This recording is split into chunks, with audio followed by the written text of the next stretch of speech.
take my responsibilities as a citizen of a democracy very seriously, but I've felt kind of this weight of responsibility for what my country is doing to aid and abet this in making this depravity possible, because this wouldn't be happening without US support. And I've been feeling very helpless to stop it. I've been making phone calls to my representatives, I've been sending emails, petitions, attending protests, helping out with student encampment. I've been educating myself, buying lots and lots of books, Wow. watching movies, checking out people's Instagrams, just anything I can do to educate Mhm. myself, and talking endlessly about Palestine to anybody that finds themselves within my vicinity.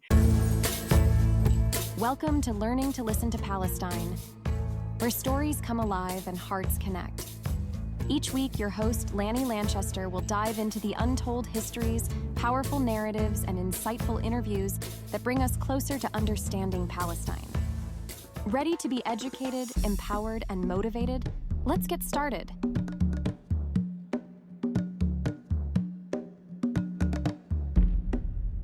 All right, welcome everybody to Learning to Listen to Palestine. I'm so glad you guys are all here.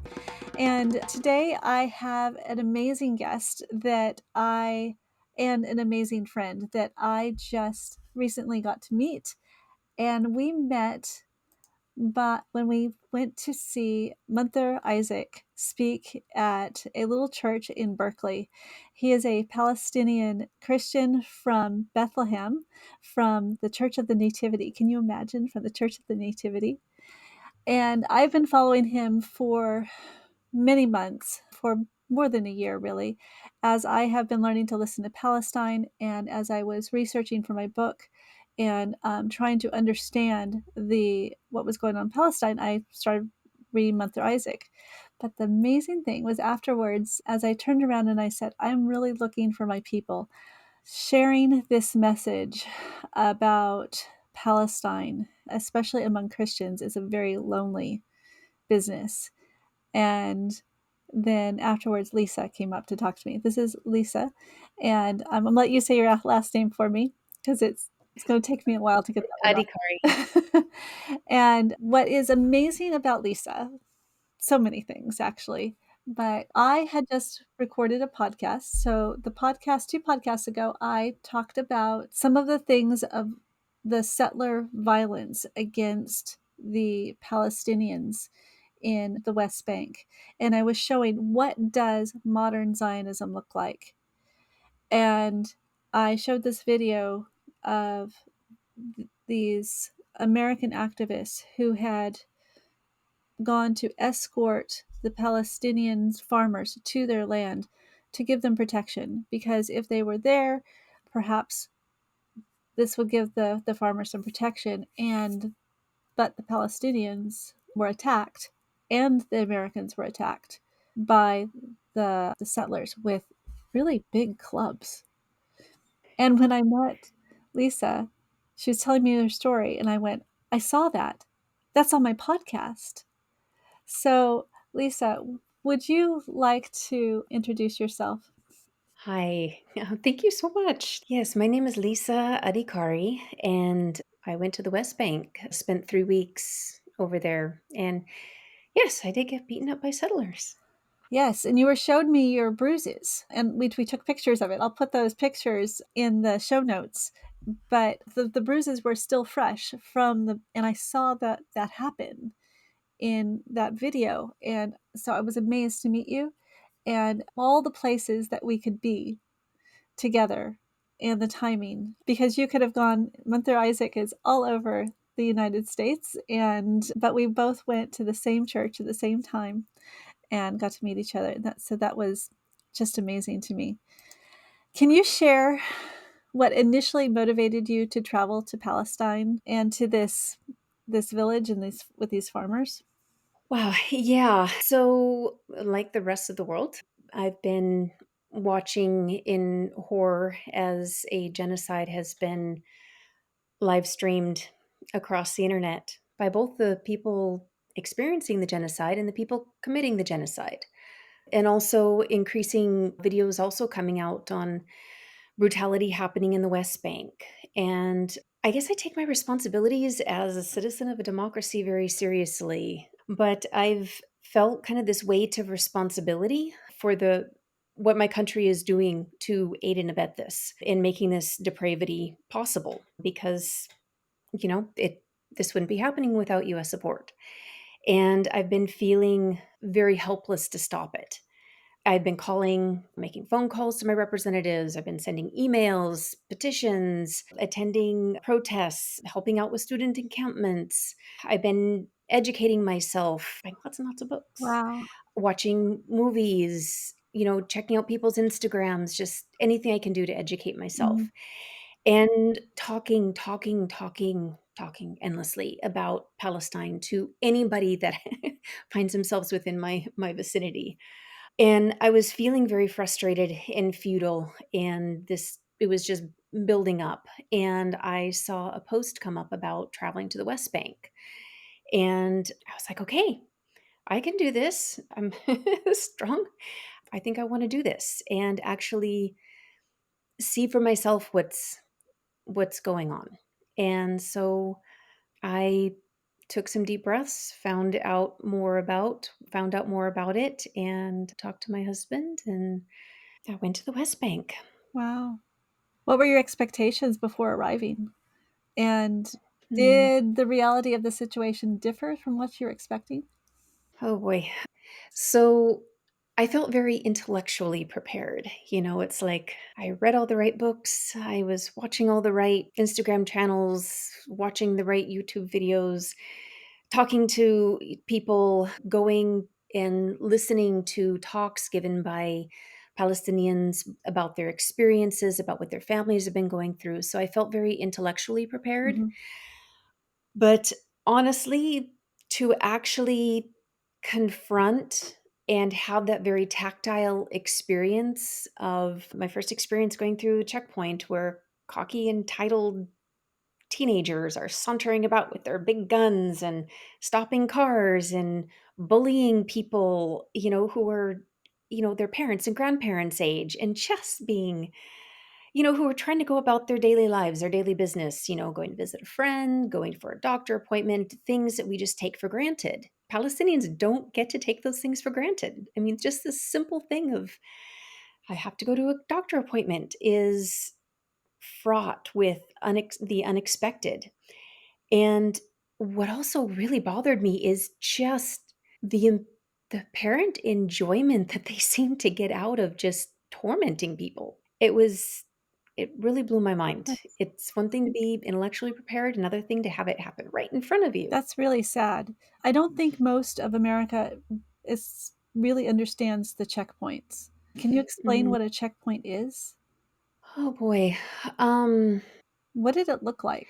I mean, where were they? so they're at very different places. Mhm, So you'll be just driving down a road. mhm, And there'll be like a big barricade, one of those big iron gates that you see like at the entrance to a business park or something. okay, And it'll be just right across the road with like a big two concrete pillars on either side that it's attached to. okay, And there'll be like there might just be like a toll booth on one side. And that's kind of like the low key checkpoint, and you don't know if there will be a soldier in there, a group of soldiers. It could even be just a bunch of settlers who come down and feel like bothering people because they have nothing better to do. They'll just stop so cars sometimes the and IDF they'll is not there, the Israeli Defense Force is not there, sometimes it's settlers. yeah, and it's really hard Huh, to tell the difference sometimes because the settlers will be dressed in, they'll have kind of an army-esque uniform on, and guns are everywhere. I see. I mean, guns are everywhere. I've never I mean, I knew that Israel was a militarized society, Mhm. but the again, intellectual versus actually tangibly seeing it in front of you is it's staggering. And they'll just stop the cars and they might just kind of look into your car very menacingly and then wave you on. And you just, you're uncomfortable. But they'll wait for cars to like stack up, there'll be like, 10, 15 cars, and they'll just kind of slowly let people through. Uh-huh. It's just to create an inconvenience, to make life hard. Occasionally, they might ask for passports or ID. The larger checkpoints, like the one I went through in Jerusalem, Mhm. that was terrifying. It was you enter, it's just this concrete, there's like these concrete blocks across the road, Uh-huh. and you have to go into, it looks like you're going into a jail. And I had my suitcase and I had to stop. I was just I suddenly got cold sweats. I was like, "Oh gosh," I felt like I was going into a trap. Oh. I mean, it was terrifying.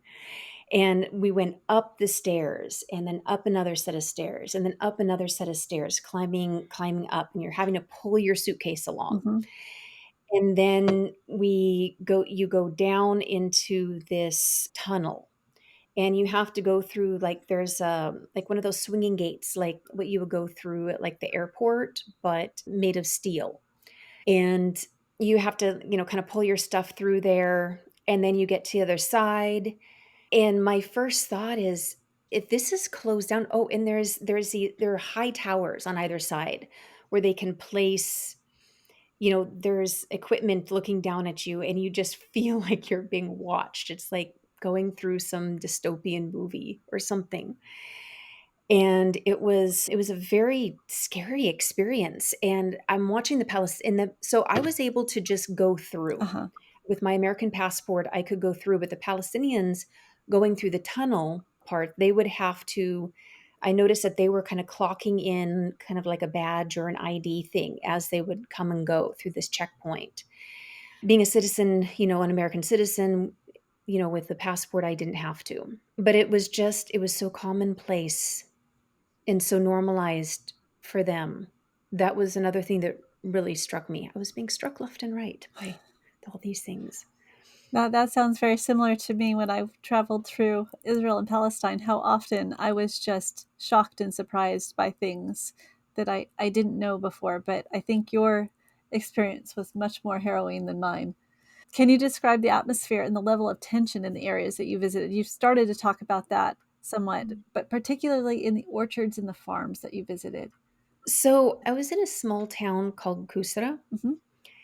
And for some of you may know Kusra, as there were four people who were shot and killed earlier, and then when they went to pick them up from the bodies up from the hospital to bring them back to be buried, settlers, the first four were killed by the soldiers. And when the funeral procession was coming back, it was attacked by settlers, Mm. and the settlers killed two more people. In the funeral They procession. I'm sorry? They killed two more people in the funeral procession? Mhm. Yes. Yeah. Things like, yeah, I know. It trying to explain this to people, it's hard to believe. It's hard to wrap your mind around. That's what makes it so hard talking about Palestine, is that, with everything you can describe, Uh-huh. it's 100 times worse. But Kusra, it's a small farming town, kind of think middle America, farming Uh-huh. town, tight-knit community. So Palestine, or the West Bank, is full of these very kind of high rolling hills. And the vegetation is pretty low to the ground. It's a fairly, it's arid. It's every drop of water is precious. You can kind of see in the background behind you. Mhm. Most of in the town of Kusra itself, you have like your center of town where the houses are, a little closer to get, are closer together. And then as you reach towards the outskirts, houses are a little farther apart. There is, some, larger and larger yards. People grow things everywhere. That was one thing that really struck me about Kusra, about a lot of these towns, and talking to the Palestinians, is what it's like talking to indigenous people who are, well, mostly, I guess, in control of, their land, and who are just the way they talk about their connection, the way Palestinians talk about their connection to the land and their role as caretaker. They don't talk there's no real talk about land as a commodity. It's land as a relationship. And most of the houses, especially on the outskirts, have a few fruit trees that are lovingly cared for. Oh my goodness, these are like the happiest yards ever. Fruit trees, vegetable and herb gardens, and you can see people, in the morning, taking water, take buckets of water out and pour them, and just the care that goes in to these gardens, and it's a beautiful thing. Yes, when I was in Um, Jordan, it was such a pleasure because to get to tour the gardens with the family, and when I got to help in the kitchen, we would rinse vegetables and stuff like that. We saved all the water to go and mhm. pour on the vegetables out in the garden. Yeah. Yeah. It's almost like a spiritual meditative kind of activity, watering the plants. I mean, there's a pretty intense, spirituality, I guess you could say, in the caretaking that is involved with the land. So one of the things is when you talk about the level of tension, so you have this, lower vegetation, you have the olive trees are probably the tallest things, and there may be, maybe anywhere from, let's see, 7 to 10 feet, I guess, for most of them, probably around 10 feet is, I guess, would be common, Mhm. 10, 15 feet. But you have the very open sky above you. It's very open land. And the settlements are placed at the very top of these, high hills. They purposefully have found the highest points that they can get to, and that's where the settlements are built The Israeli so that they the Israeli Mhm. settlements, right? Yes, the Israeli Yes. settlements. And these are They're built at the on Palestinian land. Yes, yeah. It's so easy to go off on these tangents, and, oh, I've got another story that reminds me of I'll try to stick to the point. So you have these Israeli settlements that are on these highest points that they have taken. All land in the West Bank is taken, stolen land. And you have this feeling of being watched. Oh, It's just, I mean, there's just constant, like, prickly in the back of at the back of your neck that you're being watched everywhere you go. And you'll see we'd watch in the distance, we'd go up where we were staying, it was kind of at the top of a hill, and we could see out across one of the settlements. And we would occasionally see, like, a truck come down and then go behind, like, a shed, and then it would just sit there for a while. And maybe a second one would come down and park, and then you'd be looking at them, and you'd know they were looking back at you. It's just it was creepy, but you felt like you were always being watched. And so the settlements are strategically built on the top of these hills, and surrounding the town. The town of Kusra has, I believe, 5 settlements around it, including Eish Kadesh and Migdalin. so there's no And you've got attempt for peace between the Palestinians or the Israeli settlers towards the Palestinians. This is very antagonistic. That's the feel that you seem to. Oh, yeah, Okay. yeah. And they're The there. Palestinians, yeah, and I need to always reiterate that it is the settlers that are antagonistic. Okay. I feel like a gaping fish whenever I try to talk about this because, I mean, the examples and the images just all wanna flood out at the same time Mhm. because there's just so I mean, it's daily. It's constant in just this one town. And little kids will tell you that the Jaish, meaning that the army, and the Mustafideen, I think meaning the settlers or the occupiers, and that they're watching you. These, like an 8-year-old can tell the difference between ammunition. It's just, it's, I'm sorry, but an 8 or 10-year-old should not be, a small child should not be able to tell you the difference between Israeli ammunition. And the entire town lives on edge with this knowledge that at any moment, I mean, this is before we got to Kusra, these incursions were happening almost every other day Mhm. into the village. And what I mean by incursions is that settlers, soldiers and settlers, sometimes on foot, in trucks at varying speeds, would just ride into town and maybe stop and grab somebody. They might ride into town and just shoot things. So they're Shoot it. so they're driving into Palestinian towns. The Palestinians, they don't drive into the or even walk into the settlements, but Oh god. the settlers are driving into the Palestinian Mhm. towns.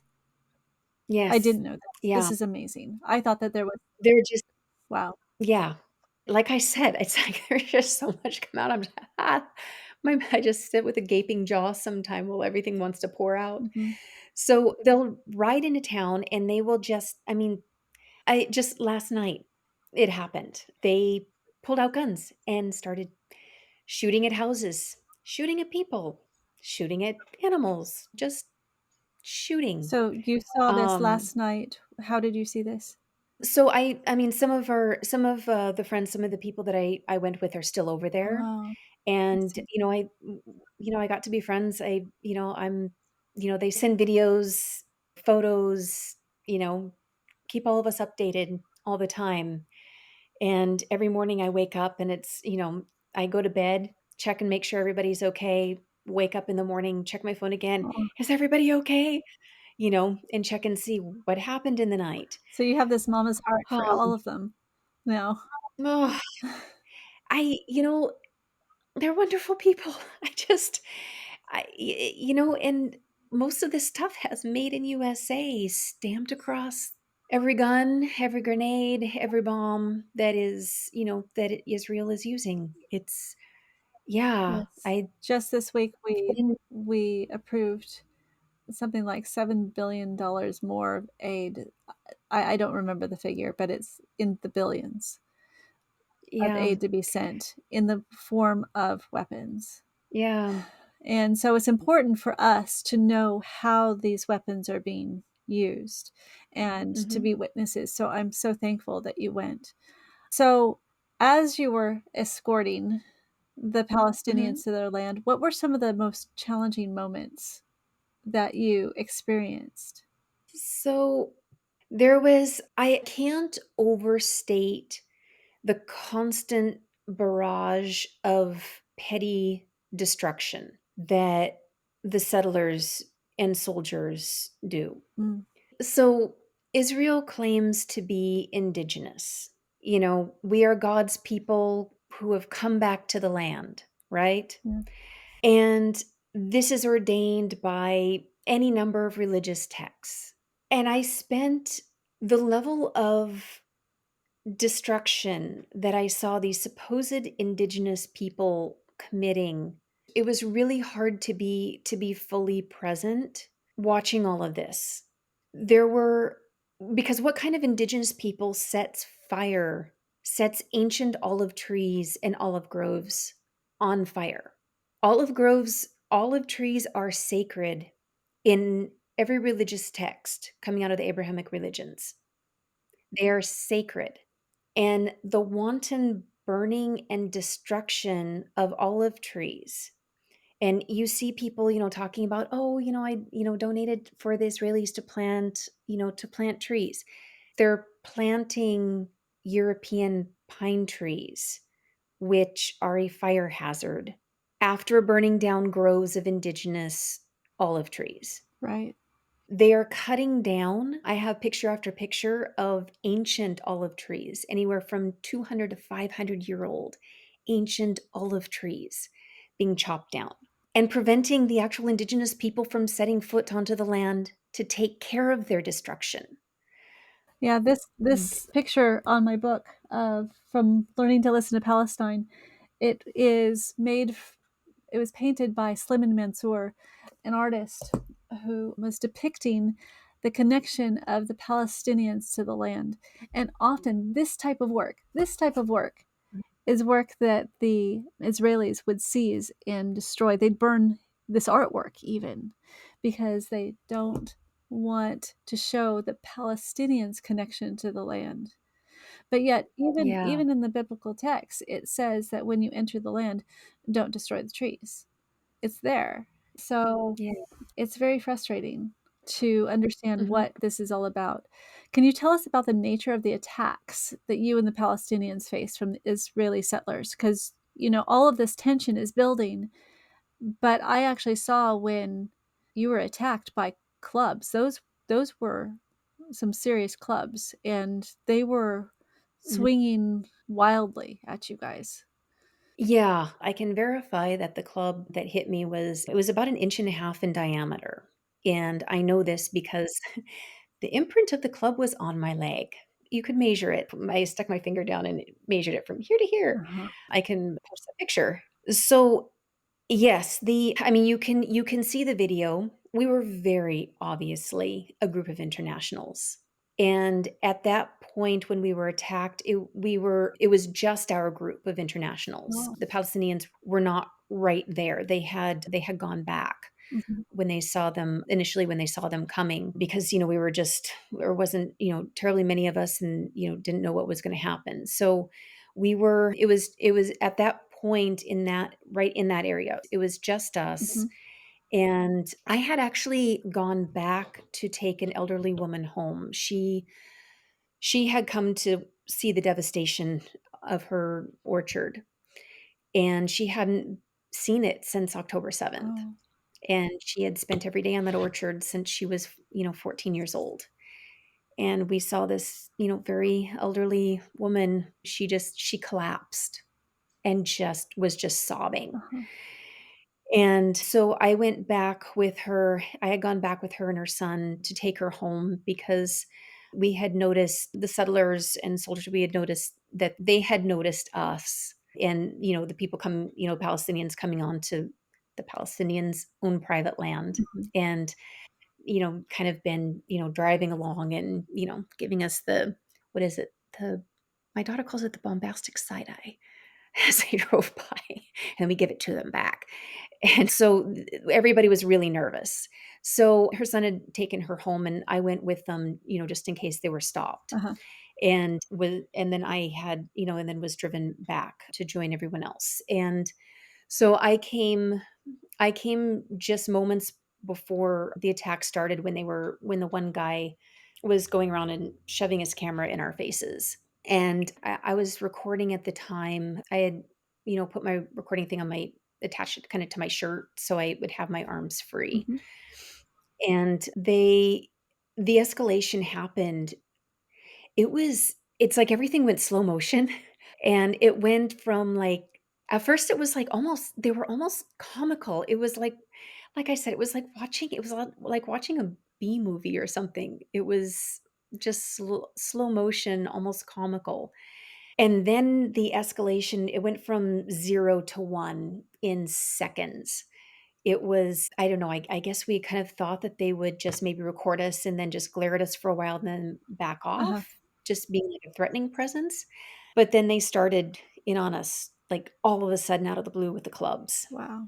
And David, the tall boy who you see, they really went after him. They first started they threw one of our friends, they shoved her down and actually, shoved her hard enough that she ended up just falling down the embankment. Oh.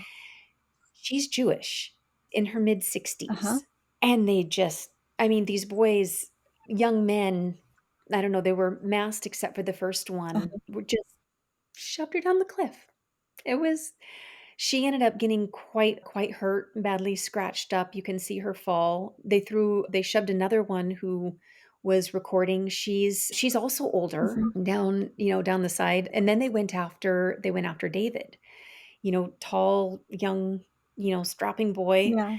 And I was scared because we were kind of getting split up, getting kind of picked off. And so I was trying to stay close to him. Uh-huh. We were trying to stay together. And we saw him they just started hitting him and we saw his face right side, just started to swell up like huge right here. Yeah, I saw those pictures. And so I'm trying to stay next to Uh-huh. him to give some protection because they were obviously trying to pick him off. Uh-huh. And that was when the one guy in the black kicked me in the left leg. Uh-huh. And then the one just swiped me in the right leg, and it just kind of right at the top of my thigh, it kind of right by my groin.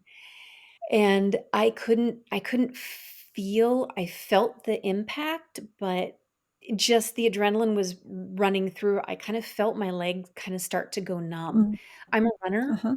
I've been very careful. I just turned 50, so I'm very careful to run, and I've been doing weightlifting, and I'm in pretty good shape. Run marathons, and so I'm in pretty good shape. So I was like, my first thought was like, "I'm still standing." And I could in the video, I heard myself going, "Ow, that hurt." But I was still standing. I'm okay, but at the same time, I'm like, "I think I just got hurt really bad."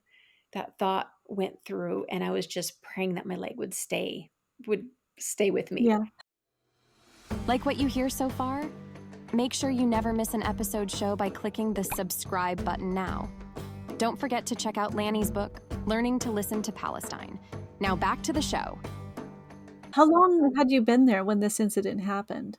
So I had just arrived maybe within that 5 minutes, and I saw them being approached, and so I had kind of run down Mhm. to be with them and, be an extra person there. Yeah. And then the same guy that kicked me then went and picked up a rock. I saw the rock that he picked up, and you can see him bend down, and then he threw it at me. Uh-huh. He hit me in the arm right here. Uh-huh. I hadn't much thought about the idea of, being stoned before. I've been like, "Oh, being stoned," but feeling the impact of that rock, that hurt. Uh-huh. It was. And then we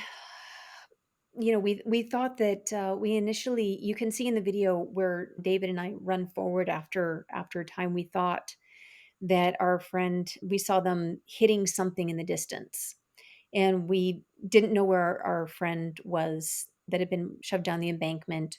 She was trying to get up, but they were throwing stones down on top of her. This older woman in her mid-60s who they just thrown down an embankment, they're throwing rocks on top of her Yeah, also. so this could have gone deadly so quickly. I mean, This it was a Yeah, deadly type of attack by these we were gunmen. lucky.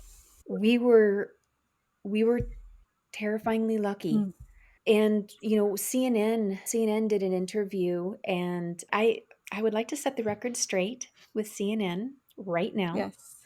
CNN, what happened was there was a settler in the back who was on their phone. The settlers eventually left. It was only after they left, maybe 5 minutes or so, we had been on the phone with the police trying to get the police to show up. The settlers left, and within 5 minutes, not the police never showed up, but the soldiers showed up after, comfortably after the settlers left. Uh-huh. And they did not fire warning shots into the air. They fired directly at our Palestinian friends who are coming to help us. Oh, no. They fired directly at 2 shots. You can hear them in a second video. You hear this bang, bang, and you can see the rifles are not pointed up. They're pointed like this. And there was no they didn't talk to us, they didn't address us.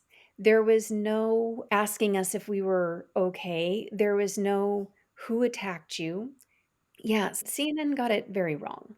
Well, not completely wrong, Okay, but let me the important parts where they make excuses for the soldiers and try and smooth that over. So, CNN, here's what really happened. Just to remind you again, one of the settlers who was attacking us was in the back. We noticed that they were on their phone. Vivi had been, after the first time that they had backed away, Vivi was on the phone with the police trying to get the police to come. After the settlers had left, there was about 5 minutes after the settlers had left, then the soldiers came. They did not fire into the air, scaring settlers away. The settlers were already gone. They had already left. Instead, the uh-huh. soldiers fired their guns at our Palestinian friends, not up in the air like this. You can see in the video, their guns are like this. And they fired 2 shots towards the Palestinians who were coming to help us. While we are telling Wow. them no, trying to explain that they are our friends and we're going with our hands up. CNN reported that the soldiers had showed up, fired shots into the air, and scared the settlers away. No, that was pretty frustrating. And then, Terrible. yes, and the soldiers were incredibly rude to us. And then a second vehicle with soldiers came, and one of the officials from the Magdalene settlement was in the car with a soldier. They saw that were injured and wanted us to go with them. And we were kind of like, we've seen horror movies before, and we know better than to get in the car. It was, this, it, we were kind of all in shock at that point. And that was kind of the thought that went through my head is like, all of the scary movies I've seen, where the person who, gets into the car with the bad guy and then ends up in a bad situation. So yeah, no, we were not about Yeah, to get into the car with the soldiers and the settler. And we were finally taken back to Kusra with our Palestinian friends, and then we're taken to the hospital, to the Rafidia Hospital in Nablus by the Red Crescent. I see. Yeah, when we had lunch together on Mhm. Sunday, I saw you were jumpy sometimes. Yeah.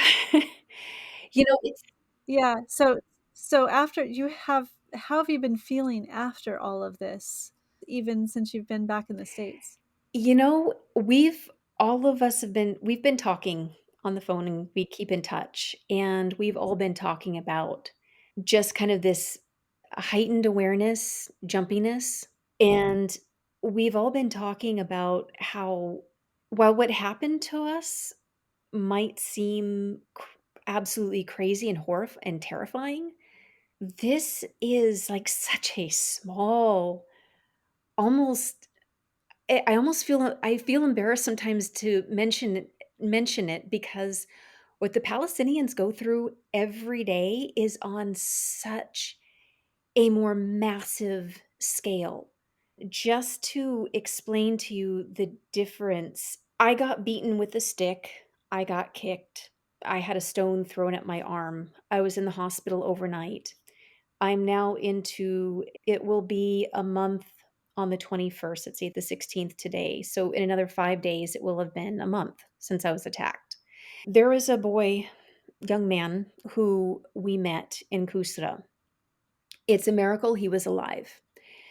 He had 5 bullet holes shred through his body. He was wearing, including shredding his intestines, and he was wearing a bag on the outside of his stomach. He showed us the scars and, the bag that had to be changed that was attached, sorry, that was attached to his stomach. He was the sweetest young man you could ever imagine. I went around Kusra wanting to adopt all these people. They're just like, oh. And it was a miracle he was alive. They were showing the pictures of him after he was shot, after his multiple surgeries. I just heard that he's in surgery again to try and to further repair the damage to his body. This is a 20-year-old wonderful young man who has a life ahead of him with a body that has been shredded through by 5 bullets. And this is just one story among so many from the West Bank. This is not even Gaza. We haven't, I mean, Right. I the words are just a torn. I can't even, you lose track of, you can't even say anything anymore. It is just words can't encompass.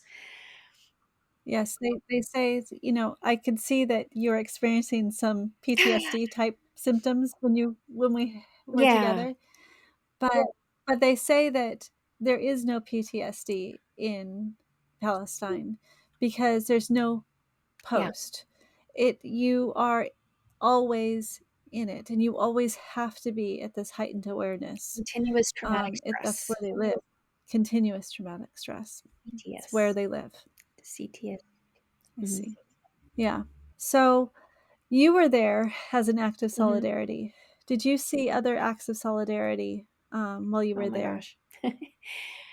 You see it everywhere. It's acts of solidarity and resistance are everywhere. And the very act of living. of getting up in the morning, getting dressed, and going about normal daily tasks is a practice of resistance. It's that basic. Resilience, resistance. I guess it's such a basic part of life, and it is so ingrained in the Palestinian DNA.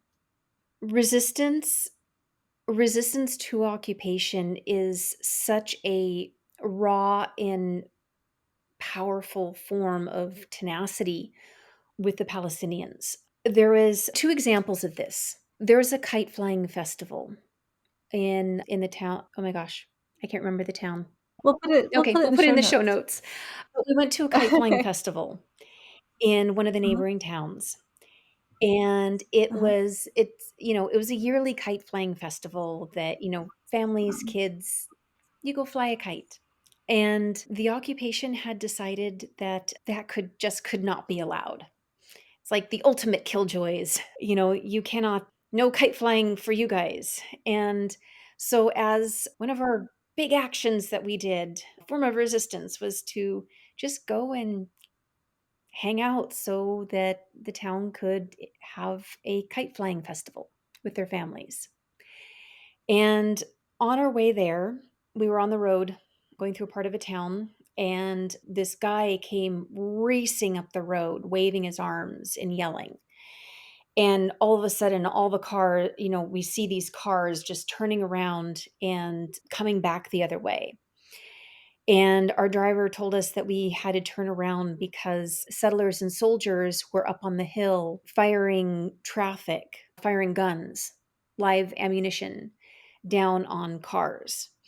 And just for our viewers, just you might be wondering, how do they know that these are Palestinian cars? And the way you know that they're Palestinian cars is because the color of the license plates. This is an apartheid state. You have to understand that Israel is an apartheid state, just as South Africa, and some have even argued worse than South Africa. So Palestinians have different colored license plates, and so all they have to do is just watch for the Palestinian, the license plate color, and they can shoot down on cars with Palestinian colored license plates. I believe I'm going to check right now. I'm blanking, but I believe they're blue. Actually, let's just we'll just I'll post a thing on the different colors of license plates and the complicated complications of apartheid license plates. Yeah. Show notes. We'll have we'll have some good show notes So in this one, and I really do wanna encourage everybody to see these show notes because 'cause we're gonna put lots of materials for you to do your own research. What Lisa has done by going is giving us a view into something that we can't imagine on our own, and so this is such a gift to us that you've done this, and but we're not done. We're not done yet. This is just to help us become aware, to break our apathy, so that we can then research and understand more. Because, like what CNN did, you know what that is? When the witnesses are telling CNN this is what happened and they report something different, you know what that is? That's gaslighting. It's gaslighting when you deny somebody's reality and make them feel like there's something wrong with them for acknowledging reality. And this is something that's going on with the Palestinians a lot, is this gaslighting of the reality of the truth of what's going on. And we need to call it out as often as we see it. So I've just thrown in my 2 cents about this question, but how can international solidarity efforts be more effective in supporting the Palestinians? we need more of it. We need more and more people speaking out and louder. We need people making phone calls every day. If you have a representative that isn't listening, or is deciding to ignore what's happening, keep at it. Make those phone calls every day. They have to log them. You can definitely check out other media sources. There's a whole list of amazing Palestinian journalists and people who are sharing stories on social media. Uh-huh. Turn off Fox News, turn off CNN, turn off these big media sources, and actually check into Palestinian voices. Yes, because if you're being gaslighted by somebody, the first step that you're supposed to take when you are being gaslit is to stop listening to who is Mhm. gaslighting you and find somebody who will tell you the truth. Yes. So, yes, that is well said. Another thing that I really like that you said as you were preparing well in advance of going to this is you were reading books. You were reading books about Palestine.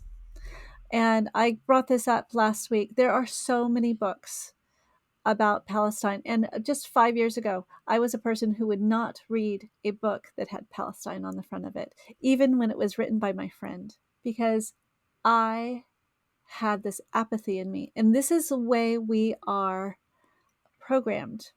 So we need to overcome that programming and read books with Palestine on the front of them. And I can show you, I've got so many of them. There's mine, I have but yours. here, this one is, yes, look, this one is called The 100 Years War on Palestine. Mhm. This one's written by an Israeli Jew, Image and Reality of the Israeli-Palestinian Conflict. I've got more by Israeli Jews that they're saying that you have to read these. This is by Mhm. Munther Isaac, the pastor that we saw this last weekend. Amazing book. If you're going to, it's time that we get over our apathy and start listening to the voices that will stop the gaslighting. And so there are some very good voices out there to listen to. So, what are your plans moving forward in terms of activism? Will you be returning to Palestine? I hope so. I have people I wanna catch up with just on just on a personal front, yes, activism is part of it, but Palestine's a wonderful place. It is a beautiful place to visit. It's a delicious place to visit.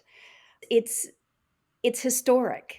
The people are wonderful and warm and friendly and are just so welcoming. You'll hear that from everybody who returns. Yes. There's oh my gosh, the shopping is wonderful. There was a statement from the State Department saying, talking about warning people not to go over because of something about radical resistance fighters, or I don't know, something.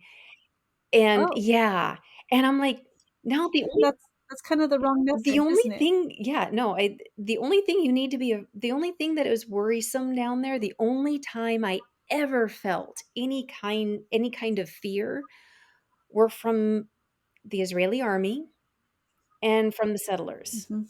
The people of Palestine are warm and welcoming. Go visit Bethlehem. It is such a great town. Go visit Jerusalem. Visit Palestine. As far as what activism I'm doing, I'm here on your podcast, continuing to talk about Palestine. I'm working on processing my experience over there so I can be a better advocate, a better advocate and a better speaker for Palestine.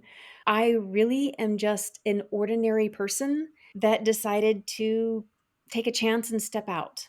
And I really recommend other people do that. Take a breath, stand up for what is right, because I can tell you that standing against a genocide, an occupation, and the kind of violence that I saw happening, it is the most right and good thing you can ever do with your life. I mean, how is that not the best thing you can do with your life? Standing up against the genocide, it seems like the most basic thing that a person can do to take a Right. stand for justice. So pick up the phone, call your representative, send out the petitions, talk to people about Palestine, educate yourself.